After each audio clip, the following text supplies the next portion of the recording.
Muy bien. La salvación. Y siempre hago la misma pregunta, ya debería recibir la misma respuesta. ¿Qué es la salvación? La mayor necesidad del hombre, efectivamente.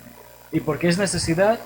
Debido a que el hombre pecó, se alejó de Dios, se distanció de Dios y causó entonces esa breve división que Dios no espera que ocurra, pero que precisamente por parte de su plan, que desea que estemos con Él, ha extendido la oportunidad de que podamos llegar a ser salvos y ser parte nuevamente con Él a través de lo que aprendemos en las Escrituras.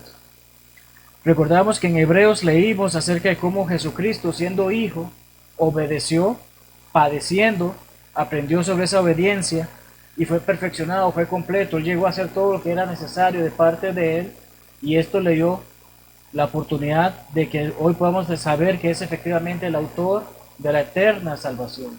No una temporal, no una breve salvación, sino que Jesucristo, en base a su obediencia y por todo lo que padeció, nos ha dado la oportunidad de poder contar con una salvación que será eterna para todos los que le obedecen, para todos los que se someten a la voluntad de Dios y hacen de acuerdo a la voluntad de Dios. En esta noche estamos en creo que es la octava lección y es una vez salvo, siempre salvo. Pero no es una afirmación lo que estamos haciendo una pregunta. Muchos en el mundo religioso consideran esto una verdad. Muchos viven de acuerdo a ello e incluso ponen su salvación como algo totalmente sin falta, que va a ocurrir no importa lo que pase. Una vez salvo, siempre salvo, es una pregunta que vamos a estar respondiendo en esta tarde.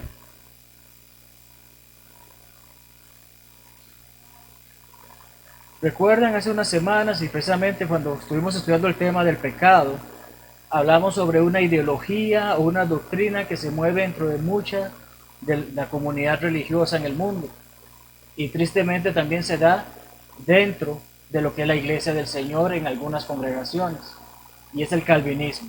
¿Recuerdan qué era el calvinismo? ¿Recuerdan cuando hablamos acerca de un tulipán? Hay 5 puntos. La palabra tulipán en inglés es tulip, como el spam que venden aquí en Panamá, ¿verdad? Pero tulip son 5 letras que representan 5 creencias, 5 ideologías, que a pesar de que Juan Calvino no fue el que las inició, sí estaba entre sus escritos y por eso es que se le conoce como el calvinismo. Y es que los 5 puntos del calvinismo son la T por total depravity, que sería depravación total. Recordamos cuando estudiamos precisamente en el pecado, era que se enseña que todo niño que nace, desde que nació ya vive en pecado. Ya es pecador y por lo tanto está condenado en el pecado. Pero ciertamente estudiamos la palabra del Señor, nos enseña sobre eso. La U es por elección incondicional, de que no importa lo que yo haga, ya Dios decidió antes si yo soy salvo o estoy condenado. La expiación limitada es por la letra L. La I es por la gracia irresistible, que literalmente lo que enseña es que por más que yo trate de evitarlo, ya Dios escogió y yo no tengo forma de evitar ser salvo. Pero la P es la que es la preservación de los santos. Preservación de los santos es también conocida como una vez salvo, siempre salvo. Es una situación que enseña que jamás caeré de la gracia. Que por más malas cosas que yo haga, si ya Dios ya decidió que yo soy salvo, no tengo que preocuparme de nada. Puedo seguir viviendo en la gracia de Dios. Eso es lo que ellos enseñan. Eso es lo que es la preservación de los santos. Y precisamente cuando hablamos de esta doctrina, es precisamente lo que hemos mencionado, preservación de los santos, una vez salvo, siempre salvo.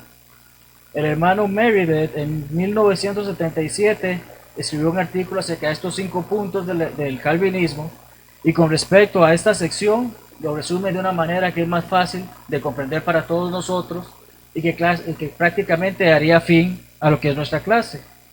El calvinismo enseña que aquellos que son salvos no pueden caer ni total ni finalmente del estado de gracia, pero ciertamente perseverarán en la fe hasta el final y serán eternamente salvos. significa que no, de acuerdo a ellos, no importa lo que yo haga, tengo la salvación. Esta perseverancia de los santos no depende de su propio libre albedrío. Ese es el punto. Yo decido obedecer a Dios o yo decido desobedecer a Dios, eso no importa. Dios ya me salvó. Sino ante la inmutabilidad del decreto de elección, que es lo que acabo de explicar. Se alega que pueden caer en pecados graves y por un tiempo continuar allí. ¿Qué significa? Que ahorita yo le soy infiel a mi esposa, vivo en adulterio el resto de mi vida, al final yo dejé el adulterio. Al final hice lo que Dios esperaba, igual de todas maneras no tengo que preocuparme, soy salvo. Es lo que enseñan ellos. Sin embargo, se arrepentirán y serán salvos al final. Ya, en mi lecho de muerte quizás le digo a Dios, Dios, perdóname, yo no quería meterme con esa mujer, ya, listo. Porque ellos dicen, no hay forma de que yo me pierda, no hay forma de que yo caiga de la gracia de Dios, ni total, ni al final. Ya, puede que por un tiempo tal vez ande un poco distanciado de Dios, pero Dios no se equivoca, Dios ya hizo la decisión por mí. Y Dios ya decidió, puedo seguir sin preocupación de que voy a ser salvo. El calvinismo ciertamente no se originó con Juan Calvino, pero estas enseñanzas y esta doctrina forma parte del libro o estatuto que él escribió llamado La institución de la religión cristiana. Es un libro seguido por muchas denominaciones y ¿qué es lo que hace ver? Doctrina del hombre, se ve bonita, se ve placentera, no tengo que preocuparme de tantas cosas, puedo seguir viviendo de esa manera.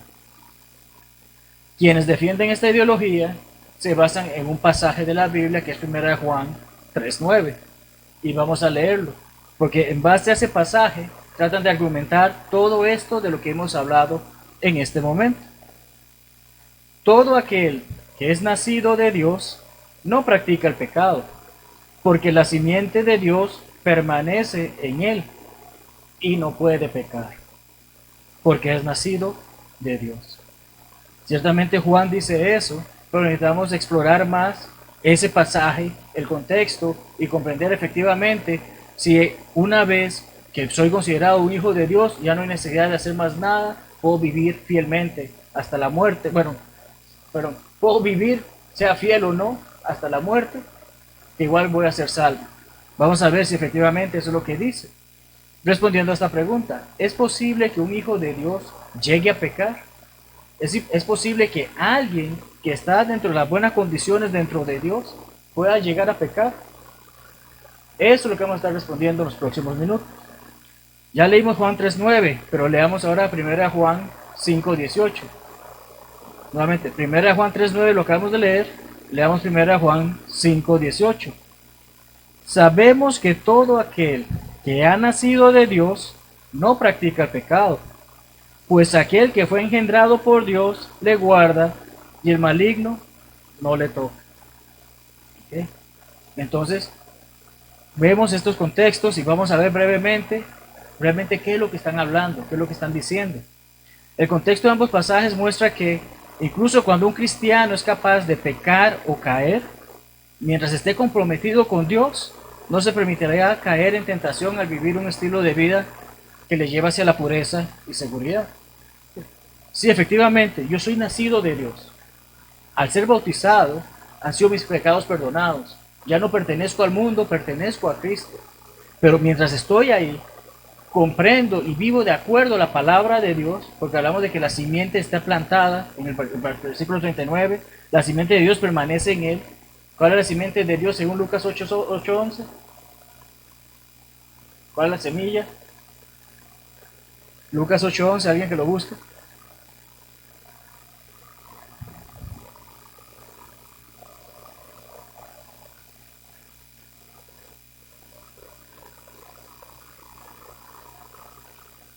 La palabra de Dios. Entonces, si la palabra de Dios permanece en mí, recordamos cómo decía el salmista, que tu palabra, ¿cómo era? Tus dichos he guardado en mi corazón para no pecar contra ti.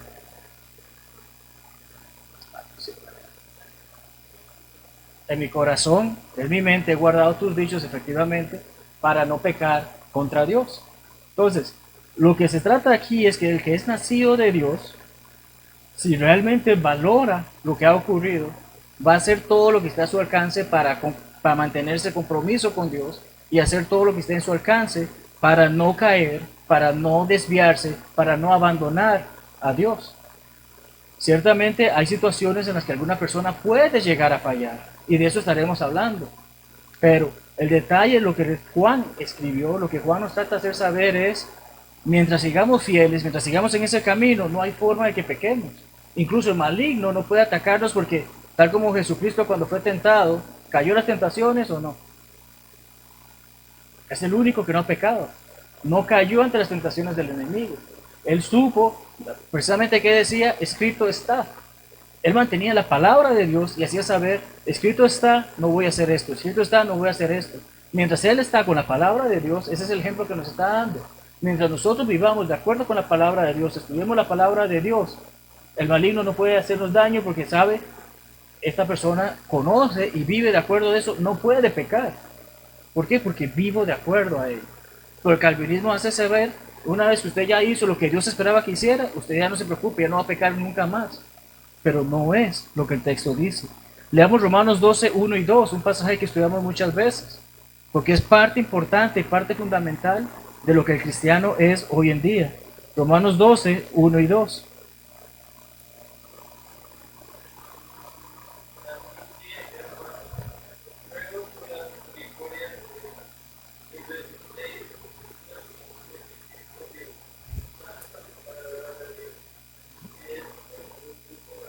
¿Ok? ¿Qué involucra presentar mi cuerpo? ¿Es algo que hago una sola vez? Dice que sacrificio vivo. ¿Ya morí? No. Debemos presentar nuestros cuerpos como un sacrificio vivo. Constantemente, cada día de nuestras vidas, debemos vivir de acuerdo a la voluntad de Dios. Porque ese es nuestro culto, ese es nuestro servicio racional. ¿Qué dice el versículo 2, Jonathan?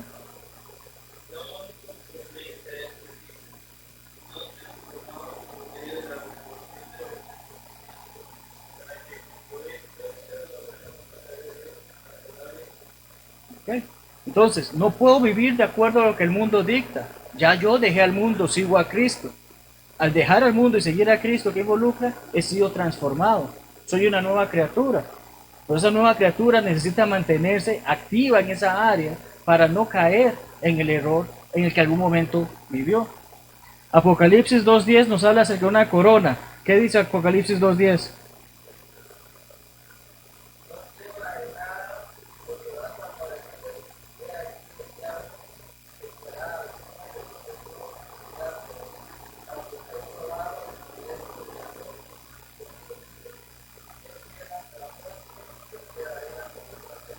¿Okay?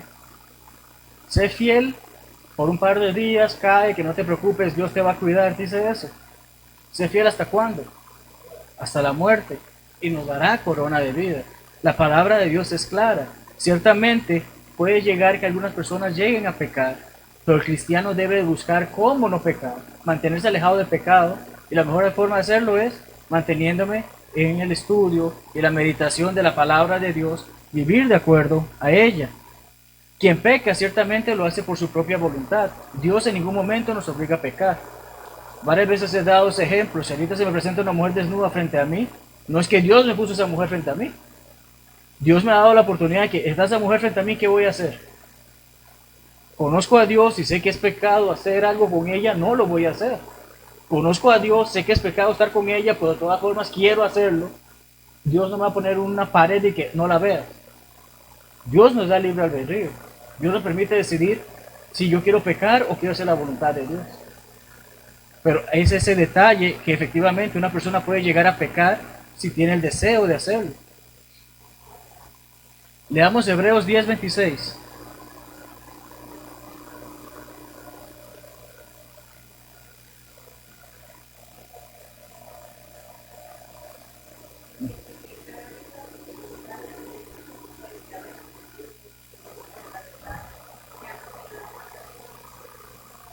Okay.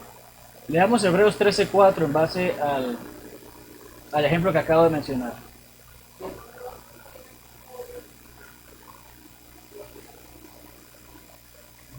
Okay. Okay. Honroso sea el matrimonio, honroso sea la cama del matrimonio, ¿verdad? ¿Es eso parte del conocimiento de la verdad o no? Conocemos eso. Y entonces, si volvemos a Hebreos 10:26, que decía, si pecáremos voluntariamente, después de haber recibido el conocimiento de la verdad, podemos pecar aunque sepamos la verdad. Y estoy diciendo podemos en la razón de que podemos hacer la acción, pero como cristianos sabemos que no debemos caer en ello, ¿verdad? Entonces, si pecáremos voluntariamente después de haber recibido el conocimiento de la verdad, ya no queda más sacrificio por los pecados. Lo que está haciendo saber el escritor de los Hebreos es simple y sencillamente, Cristo no va a volver a ponerse en esa cruz para perdonar mis pecados cuando ya hizo eso. Está en mí mantenerme fiel al acuerdo que he hecho con Él. Versículo 29, ¿qué dice? Hebreos 10:29.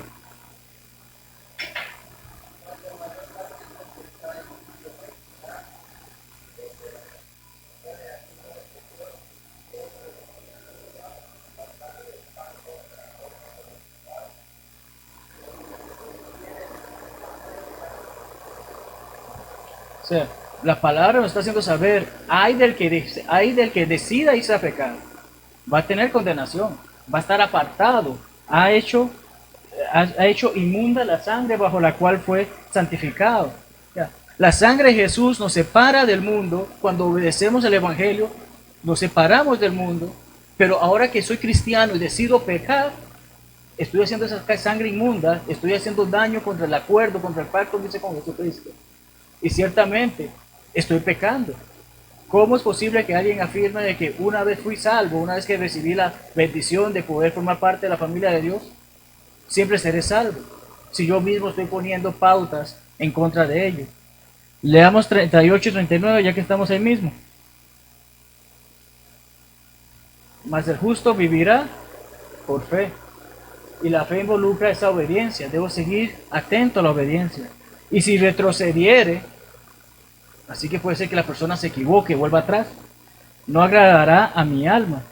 Pero nosotros, el cristiano fiel, el cristiano que se mantiene en el camino de la palabra de Dios, no somos de los que retroceden para perdición, sino de los que tienen fe para preservación del alma.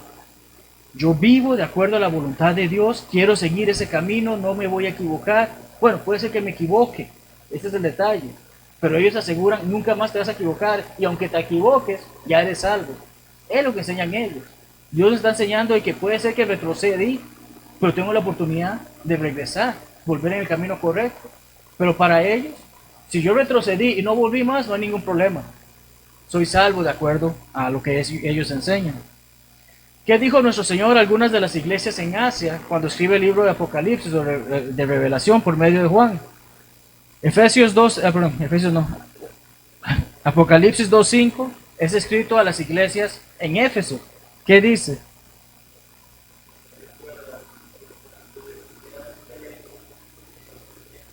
Para un momentito, ¿de dónde has caído?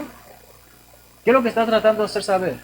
Efectivamente, algunos en esta congregación volvieron a algo mal, se cayeron de lo que era correcto. ¿Y qué es lo que está haciendo el Señor a través de Juan? Les hace saber en esta carta, arrepiéntanse, vuelvan al camino correcto. A las primeras pruebas, obras, por si no, ¿qué más dice? Vendré pronto a ti y quitaré tu candelero. Si yo le doy algo a una persona y esa persona me traiciona, yo voy y le quito eso. ¿Qué indica eso? ¿Que la perdoné? ¿O que le quité eso que le había dado? Aquí el pasaje es claro, y por cuestión de tiempo no veremos los otros, pero este pasaje es bastante claro en hacernos saber, si no vas y te arrepientes, te voy a quitar la salvación. Así que mientras tengas tiempo, arrepiéntete. Es lo que está enseñando. No me está enseñando que, bueno, no importa, si te equivocaste, quédate ahí que igual ya te salvé. No es la palabra de Dios lo que dice eso, es la palabra del hombre la que quiere enseñar eso. Leamos 1 Corintios 9, 26 y 27 para ver qué Pablo dice a los hermanos en Corinto.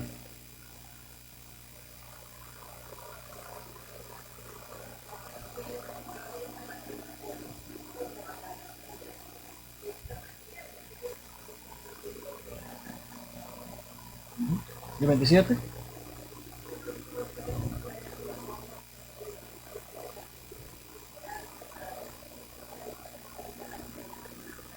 Estamos hablando de Pablo. Estamos hablando de ese hermano que primero era un perseguidor de los cristianos y luego se fue a llevar el mensaje de Dios. que padeció tantas cosas, que vivió tantas dificultades, y Él mismo está haciendo saber, yo no puedo aflojar, no puedo dejar de hacer lo que debo de hacer, debo de mantenerme haciendo la voluntad de Dios, porque si llego a equivocarme, puedo llegar a ser eliminado, puedo llegar a ser sacado de esa lista. Pablo lo hace saber claramente. Sin embargo, tenemos todas estas personas que dicen, una vez salvo, siempre salvo. Ciertamente la voluntad de Dios es que seamos salvos para toda la vida. Pero hay posibilidad de que a pesar de que he hecho lo que Él me pidió, me equivoque y me llegue a condenar. Pero también está presente la posibilidad de lo que estamos estudiando, de que tengo la oportunidad de enderezar el camino y hacer las cosas correctas, para entonces cuando llegue ese día, sí pueda ser efectivamente el salvo que debo de ser. Muchos pasajes más podrían ser citados que demuestran que un hijo de Dios puede llegar a pecar. Hay muchísimos pasajes más que nos enseñan sobre eso, pero vamos a ver brevemente unos ejemplos de personas que eran consideradas justas y que cayeron o se apartaron de la verdad. Adán y Eva, cuando Dios los creó, ¿tenían alguna falla? ¿Les hacía falta algo? No, tenían todo, absolutamente todo. Pero en el momento que fallaron, Dios les dijo, está bien, se equivocaron, quédense aquí, no ha pasado nada. La Biblia es clara. Ellos cayeron de la gracia de Dios y tuvieron una repercusión por eso. Esa fue la condición de haber comido del fruto. El rico, cuando leemos Rico y Lázaro, el rico era judío porque conocía sobre Abraham y le llamaba padre a Abraham. Él conocía la verdad, pero Dios le dijo, de acuerdo al pasaje que leemos en Lucas 16, 27 y el 23, no te preocupes, rico, igual pasas al seno de Abraham junto con Lázaro, no ha pasado nada, todo está bien, sigue adelante porque igual eres salvo. Nuestro Señor Jesucristo nos da una clara ilustración o una clara definición de que efectivamente puede que esté en la iglesia, puede que forme parte de la iglesia, que participe en ella, pero si llego a equivocarme y si llego a hacer cosas que son incorrectas ante el ojo de Dios y no me arrepiento de ellas, ciertamente voy a ser condenado. Y ese es el ejemplo que nos da el rico. El joven rico, recordamos que él fue y le preguntó al Señor cuáles son los mandamientos que debo de hacer para seguirte. Y el Señor que le dijo, vende todo, déjalo y ven conmigo. Y él se alegró por eso, ¿no? Este joven se entristeció, ¿por qué? Yo no puedo hacer eso, yo tengo que dejar eso. ¿Siguió al Señor? No siguió al Señor. Pero él sabía lo que debía hacer. Y en teoría, él mismo decía, he hecho todo eso, ¿qué más debo de hacer? Vemos que efectivamente son personas que dentro del contexto podríamos ver, deberían de tener la oportunidad de salvación, pero no decidieron seguir en el camino. Ananías y Zafira, ellos hicieron una gran contribución a la iglesia, ¿o no? De acuerdo a lo que vendieron, dieron una gran cantidad de dinero para que la iglesia continuara. ¿Es exactamente eso lo que hicieron? ¿O qué fue lo que ocurrió con ellos? Leamos Hechos 5 y el versículo 10. Hechos 5 y 10.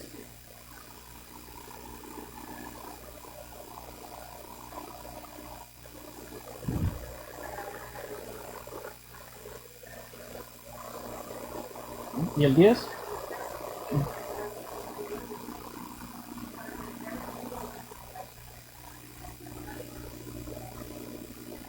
Pero si ellos dieron una gran ofrenda, ¿por qué les pasó eso? No hemos leído los pasajes, pero conocemos el contexto. Vendí esta propiedad, $100,000. $50,000 sigue siendo una buena cantidad. Voy a ofrendar eso y la otra me la quedo. Pero ¿a quién le mintieron? No fue a los apóstoles, fue el Espíritu Santo. Y Dios hace un ejemplo de que no me pueden mentir. Ustedes hicieron algo que pareciera justo. Y hubiese sido justo si ustedes de su corazón honestamente dicen, aquí está la venta, yo vendí mi propiedad, me quedé con esta parte, pero quiero darle esta parte a la iglesia.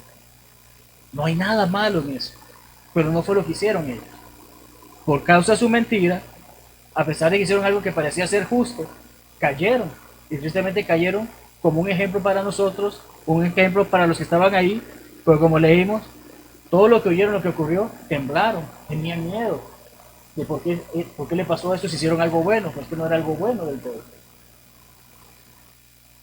Demas, colaborador de Pablo, leemos sobre él en Colosenses 4:14, más leamos Filemón 23:24. Filemón solamente el 24. Porque algunos envían saludos, como Epafras en el versículo 23. Pablo se refiere a él como mi compañero de prisiones por Cristo Jesús. Pero el versículo 24 menciona 4 hombres y les hace saber que son sus colaboradores: Marcos, Aristarco, Demas y Lucas. Pero ahora leamos 2 Timoteo 4:10. ¿Qué ocurrió con Demas? ¿Qué ocurrió con un hombre que era colaborador de Pablo? Llevaba el mensaje, trabajaba con él. ¿Qué ocurre según el versículo 4?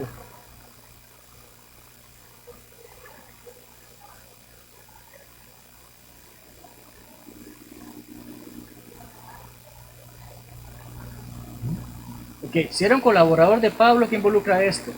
Había escuchado el Evangelio y había hecho lo que Jesucristo espera que hagamos para ser salvos, para ser santos, ¿verdad? Pero ahora, ¿qué hizo?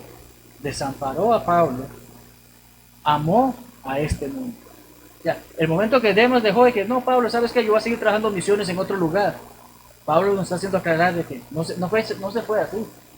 Decidió amar al mundo.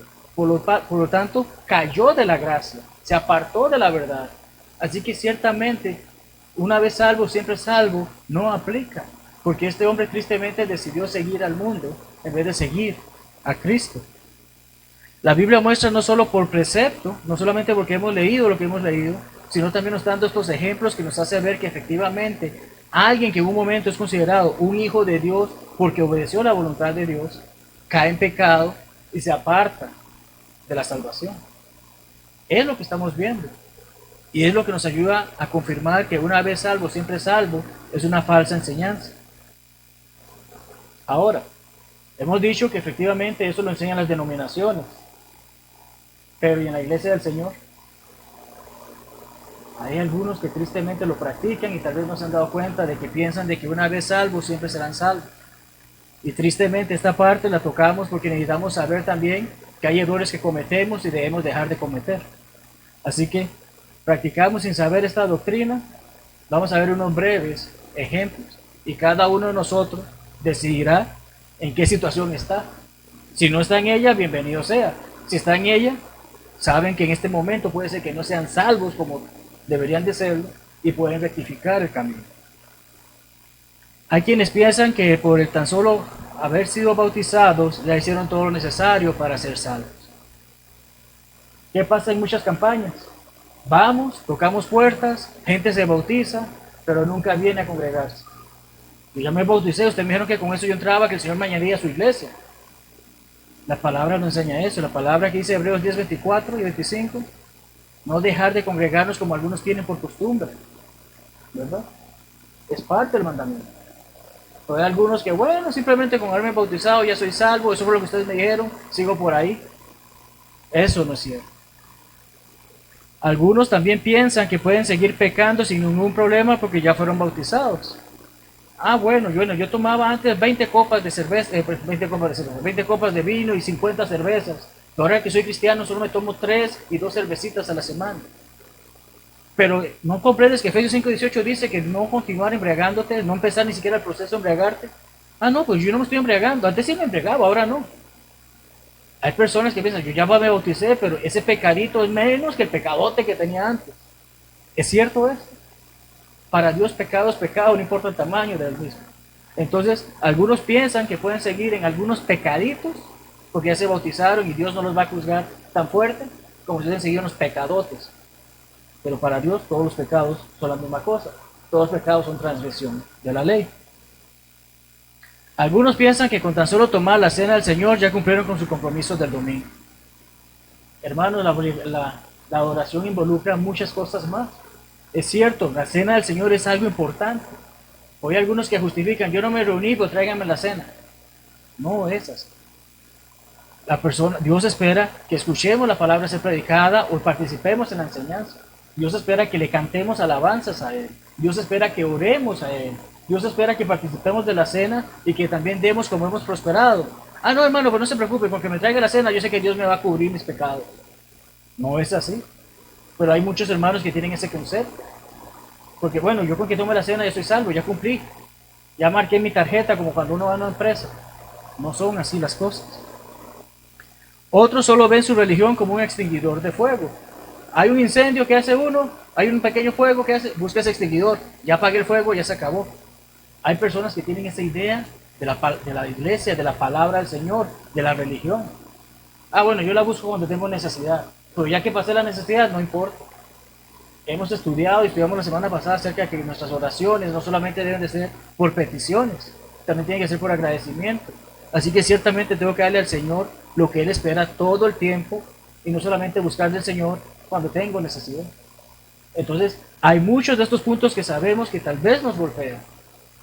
¿Por qué? Porque no estamos dándole al Señor lo que es debido y quizás, en cierta manera, estamos practicando de que ya soy salvo, siempre seré salvo, no importa lo que haga. No es cierto, hermanos. Tenemos que trabajar y seguir en ese camino. Leamos Romanos 6, 1 al 6 para ver una mejor explicación o más clara, no puede ser, porque recordemos que la palabra de Dios es su propio comentario. Romanos 6, 1 al 6 nos habla acerca de situación parecida a lo que acabamos de mencionar.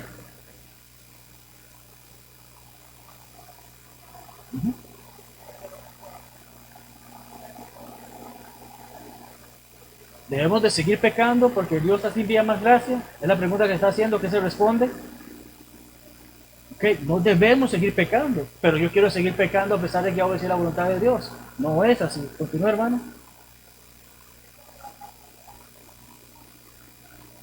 O sea, le he dado muerte al pecado, pero quiero que el pecado esté conmigo ahora. Siempre me acuerdo de esa predicación del hermano Kelvin en Chiriquí que hablaba de esa mochila. Ah, yo le di muerte al pecado, pues está guardado esa mochila. Ahorita la busco para cargarla de nuevo. ¿Por qué? Deja esa mochila ahí tirada. ¿Ah?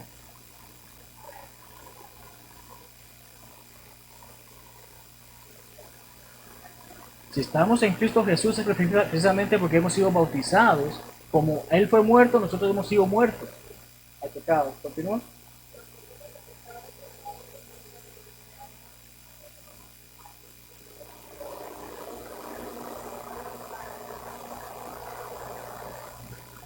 Cristo venció la muerte, ¿verdad? Y hoy nos dice, en el bautismo, yo venzo al pecado, yo venzo a esta vieja vida y ando una nueva vida, ando de una manera que es mejor, que es correcta, porque es parte del plan de Dios. Continúa, hermano.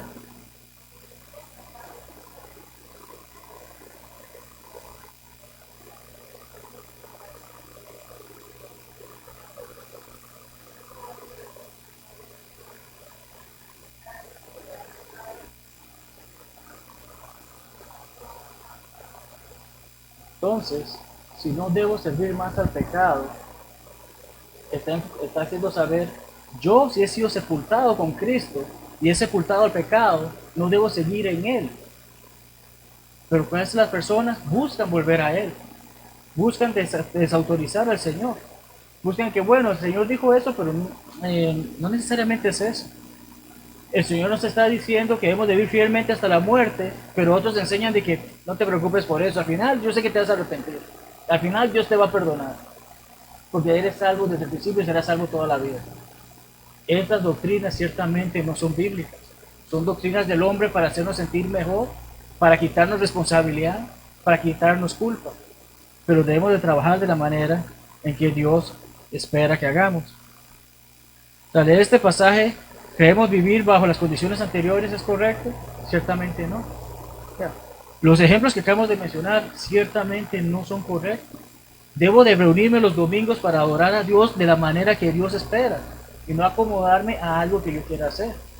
Si he obedecido el Evangelio, comprendo, ya no me pertenezco a mí, sino que vivo por Cristo. Gálatas 2:20.